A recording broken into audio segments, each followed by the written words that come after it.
Hello, and welcome to the Discovering My Why online course. My name is Marin Coots, and I am the founder and creator of this course. And this is a course that has 5 individual modules that walk us through a journey to land on having clarity and confidence in what your why is. It is collectively part 1 of the My Personal Vision series. In this course, we will go through a number of things. The first thing is understanding what brings you energy, understand where your interests connect with your talents, what beliefs underpin your thinking, the values that guide your decision making, and from there, the passions that ignite you. Ultimately, the final pieces are understanding the areas that you want to bring intention to in your life. And lastly, what brings meaning and purpose.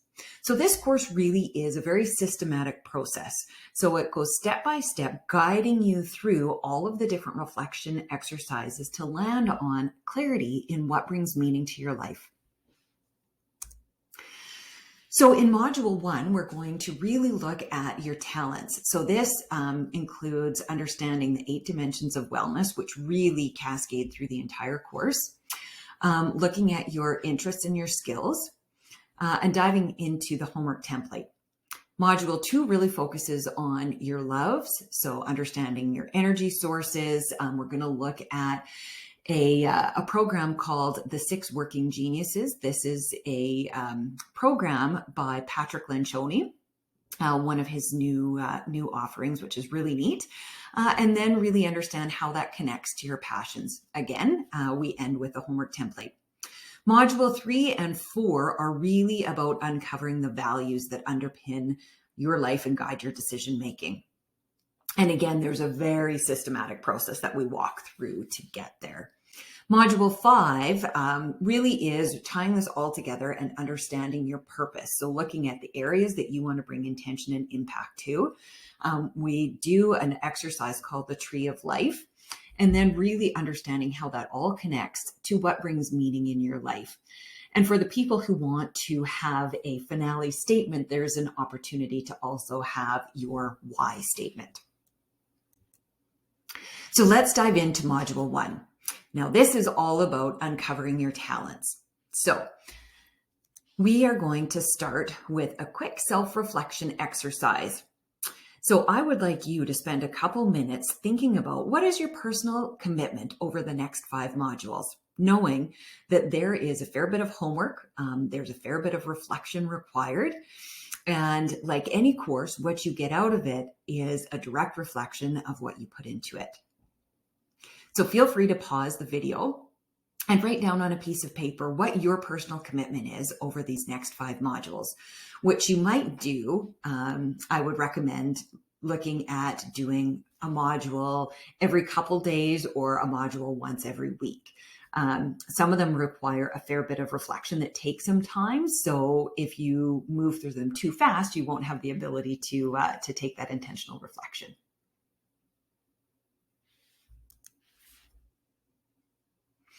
So now that you have a clear understanding of what your commitment is and what you are willing to invest and put into this, I'd like to introduce you to the 8 dimensions of wellness.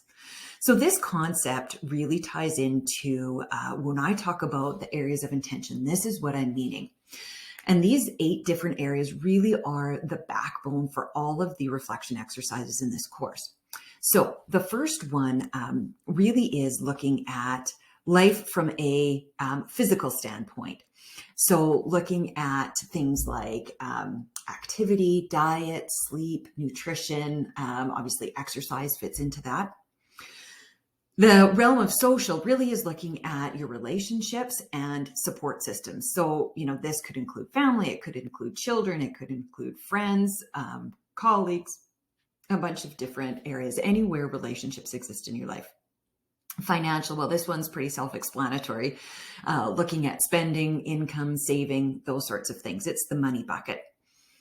Environmental, now this really isn't necessarily thinking green, in terms of environmental. It's really looking at your environment. So the space and the surroundings around you and how that feeds into your life.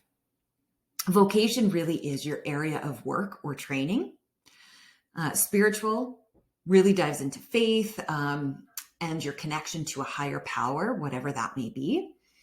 I bring a lot of this, an insight in from the examples I give on how faith is connected into my life. So, use that as you may. The emotional one really is more internal. So looking at your ability to cope, your self-talk, your mental state. And then finally, the intellectual area of intention is all about the knowledge, the creativity, and learning. So this is not necessarily focused on your vocation. It could be the areas of knowledge and expertise and creativity, or the areas of learning that go beyond your vocation. So you will note that there is a download of these 8 areas in your download section. So feel free to utilize that as you may as you go through the course. So here's the formula that I follow when looking at discovering meaning in life. So I look at it from these 4 realms. So first of all, we need to understand our skills, our talents, the things that we're good at. Then we look at passion. So our loves, where we seek to invest our time, the areas that really bring us energy. Because you can be really good at something, but not enjoy doing it. Then we look at kind of the bottom part, the alignment of everything that we do is rooted in our values. So really needing to take a systematic approach to understanding what are the values that guide your decision making. And then the last piece really connects it all and looks at the purpose. So this is our why, how we choose to impact our world and the people in it. So let's start off by talking about interests. Interests really are what you like to do with your time. How do you spend your time? So the definition that I found says interests are the activities that you enjoy doing and the subjects you like to spend time learning about. So here's the grid that I use to track and really look at interest from a few different lenses. So you can look at it from a leisure time or activity perspective. So, think your current hobbies. So are there sports you like to play? Are there games you like to play? How do you relax? How do you connect? Then we look at kind of going down, looking at childhood hobbies, and sometimes it's important to reflect on what were those things that we really enjoyed doing, back in our earlier phases and stages of life. So, what did play look like to you? Were you someone who enjoyed creating, and if so, what kind of things did you create? Were you someone who was interested in building or cleaning or doing, and think about, how did you spend time as a child in recess? How did you spend time as a child after school, on weekends? And how did that change through your kind of, childhood up to kind of your adult life? Then when we go to the top right quadrant, we look at our learning interests. So are there, new skills that you enjoy doing, new skills that feed into hobbies that require kind of a teaching learning component? Do you have work-related areas where you like to sink your teeth into from learning? And then the other lens is looking at potentially your children or family or activities that the people who are close to you enjoy doing. And is there an aspect of learning that comes with that? Then in the job tasks, really think about what type of work you do now, what type of work you maybe have done in the past, and what specific components or elements of that did you really enjoy doing? So I've just, put a few kind of action-oriented words down there as trigger points. So feel free to use those if you're helpful. So here is my personal example. So you can see some of the things that I enjoy doing. So from a leisure perspective, Pilates is my favorite pastime. But it also feeds into how I stay healthy, and I've had lots of back problems, so it really helps with that. I'm an avid puzzler, mostly during kind of vacation seasons, particularly if we have time at the lake. I love sinking in and diving into a puzzle. I have a cute little double doodle, so I love taking him for walks. cross-country skiing, hiking, traveling, and watching my kids' activities and cheering them on are all part of my leisure time activities. When I think about my childhood activities, I loved playing cards. I loved building puzzles. I also really loved creating new games to play. So I think back to time on the playground, and I wasn't particularly good at sports, but I loved kind of creating different types of games. I also really love kind of construction and building things. I grew up on a farm, and so my younger brother and I built lots of, whether it was kind of impromptu tree houses or different little mini farming plots or whatever it was. I also have always loved cleaning. Weird, but true. From a learning perspective, you can see some of the things that I've put on there, and there is some overlap between. So you look at Pilates on there, because some elements require learning and really honing your skills to enjoy the activity. You can see spiritual growth on there and kind of that concept of discipleship. I've really loved jumping in and learning new facilitation techniques. And taking on any topics, and whether it's webinars or formal courses that further my professional skills. And job tasks, you can see I love helping people be better at what they do. I really enjoy creating reports, anything that involves collaboration. So bringing people and ideas together and finding solutions. So these are some of mine. So you'll know in your homework assignments, there's a grid that looks similar to this, where you can write down and jot down the things that come to mind for you. Then the second piece of this is really looking at our skills. So these are, really thinking about what are those things that come very naturally to me. So I like to, jot down some of my answers, but then ask the people closest to me what they see as the skills that come naturally to me. So, when I did this, I certainly had some of the things I had written down, and what I heard back from, I think I connected with about 5 of my closest people and incorporated their responses in here. Then I was able to group these into kind of clusters that gave me a little bit more insight into the different areas that my skills lie. And so I've kind of put the bullet point at the top that kind of captures the essence of that group. So the first one is leadership, and that kind of decision making and being able to separate, what's real and the important stuff from the noise and seeing the bigger picture.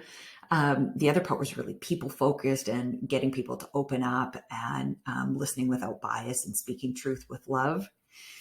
One was around kind of that organizing, connecting, building things. So the actual work itself. And then the other one was helping people see other perspectives, kind of in using my strong empathy genes, and really knowing my values and helping people be able to see and understand things from a different perspective.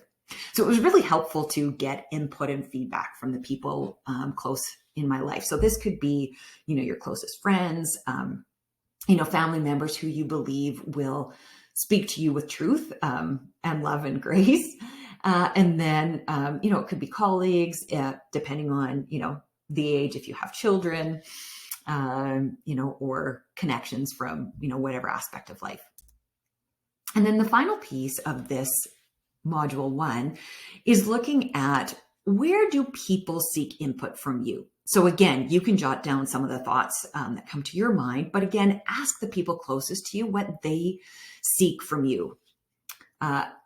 And I found this exercise not only really interesting to hear what people said and validating, but it was really uplifting. And so here you can just see, some of my examples, which kind of echo some of the things in the skills. And really what this is there to do is to kind of help you hone in from your interests, your skills, and the things that people seek from you to kind of draw in what are those key things that really you would identify as your talents. So as you go and tackle your homework for this week, here are a couple things to think about. So you'll see the 2 different forms here. The first one is the interest form. And so that's the first one there. And, this looks at that kind of 4-quadrant grid. And then the second one is really looking at the talents. So really understanding what you're good at. So this is where you can reflect your information, but then also put the feedback from the people that you solicit input from. So asking them, what skills do they see that come naturally to you? And then what input do you seek? Do they seek from you?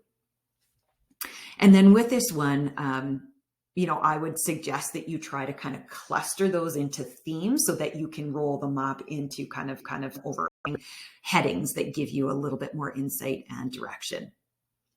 So that is it for Module 1. Enjoy your homework, and I look forward to connecting for Module 2.